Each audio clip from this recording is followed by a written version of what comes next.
में आप सबकी सलामती हो। आप देख रहे हैं CHF TV। मैं आपका मेज़बान शान सोहतरा। हमारे दरमियान शकील भट्टी साहब हैं जो कि सारे जड़ावाला के केस को हैंडल कर रहे हैं। तो मैं आज से एक पूरा साल हो गया है इस वाक़या को गुज़रे हुए, लेकिन आज तक हमें इंसाफ नहीं मिला। हम हुकूमत के दरवाज़े खटखटा रहे हैं कि हमें इंसाफ दिया जाए। हमारे लोगों पे जो तशद्दुद हुआ, जो उनके घर जलाए गए, जो हमारे चर्चिज़ जलाए गए, हमें आज तक उसमें इंसाफ नहीं मिला।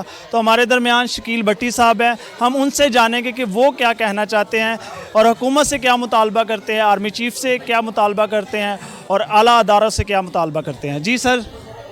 देखिए, एक साल आज हो गया है और मैं डायसिस फैसलाबाद की क्रिश्चियन जॉइंट एक्शन कमेटी का मेंबर भी हूँ और जड़ावाला में पैरिश प्रीस्ट की जो पैरिश है हमारा, उसकी FIR का भी एप्लीकेंट हूँ और जड़ावाला में 23 जो चर्चेज़ की FIRs हैं उसकी लीगल टीम का हेड भी मैं हूँ। तो मेरे समेत मेरे सारे मुद्दईयान हम लोग कमिटेड हैं, लेकिन एक साल गुजर जाने के बाद हमें इंसाफ होता नज़र नहीं आ रहा। जितने कल्प्रेट्स अरेस्ट किए थे वो कुछ वैसे ही छोड़ दिए गए, कुछ बेल पे।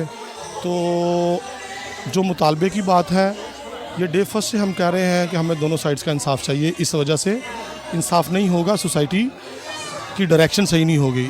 अब अगर जड़ावाला का इंसाफ होता तो फिर सरगोदा में ना होता, तो फिर ये स्वात में ना होता।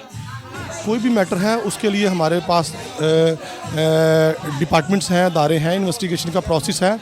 विदाउट तहकीक और इन्वेस्टिगेशन के बगैर किसी को इस तरह से कर देना और या फिर किसी एक की वजह से बाकी सब के साथ इस तरह से करना पाकिस्तान की बदनामी का बायस है। हमारा ये मुल्क है, हमारा जीना मरना इधर है, लेकिन अगर हमें इस तरह से दबाया जाएगा कि हमें मारें भी, जलाएं भी और हम लोग बोलें भी नहीं, आवाज़ भी ना दें अपने राइट के लिए, तो ये ऐसा नहीं हो सकता।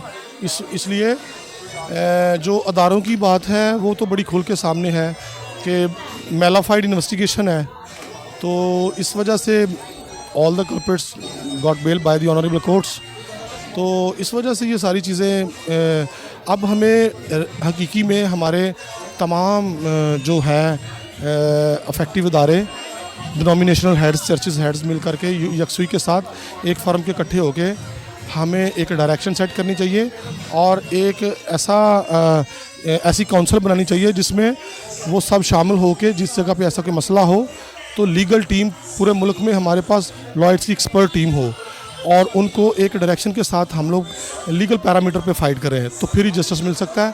तो ऐसा नहीं हो सकता हम कहते तो हैं, प्रोटेस्ट करते हैं, सारा कुछ है, कुछ चीज़ों की डायरेक्शन सही करना बहुत ज़रूरी है।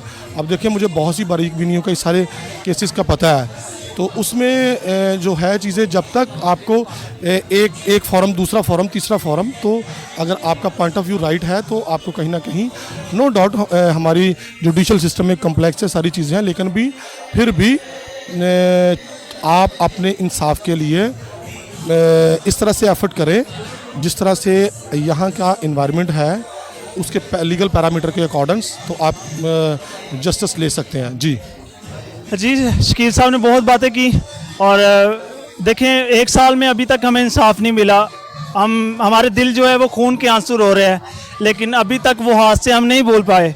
मैं आप सारी मसीही कौम से भी कहना चाहता हूँ कि जब यसु मसीह एक है, जब बादशाही एक है, जब नजात दहिंदा एक है, जब बाइबल मुकद्दस एक है, तो हम सब फ़िरक़ों में क्यों बट गए हैं? हम सबको मिलकर इस जंग में लड़ना है। ये नहीं है कि आज जड़ा वाले लड़ रहे हैं फिर सरगोदा वाले लड़ रहे हैं। हम सबको मिलकर काम करना है, एक बाजू एक जान की तरह, ताकि ऐसे वाक़यात ना हो। अभी जड़ा वाला का वाक़या नहीं हम बोले और सरगोदा का वाक़या हो गया। हम सबको मिलकर काम करने की ज़रूरत है। जाग उठो मसीही कौम, अपनी मसीही कौम के लिए, अपने यसु मसीह की ज़ात के लिए, अपनी बाइबल मुकद्दस की बेहुरमती के लिए जो कर रहे हैं ये लोग, जाग उठो। खुदावंद आप सबको बरकत दे, खुदावंद आप सबके साथ हो। शुक्रिया sir, thank you so much.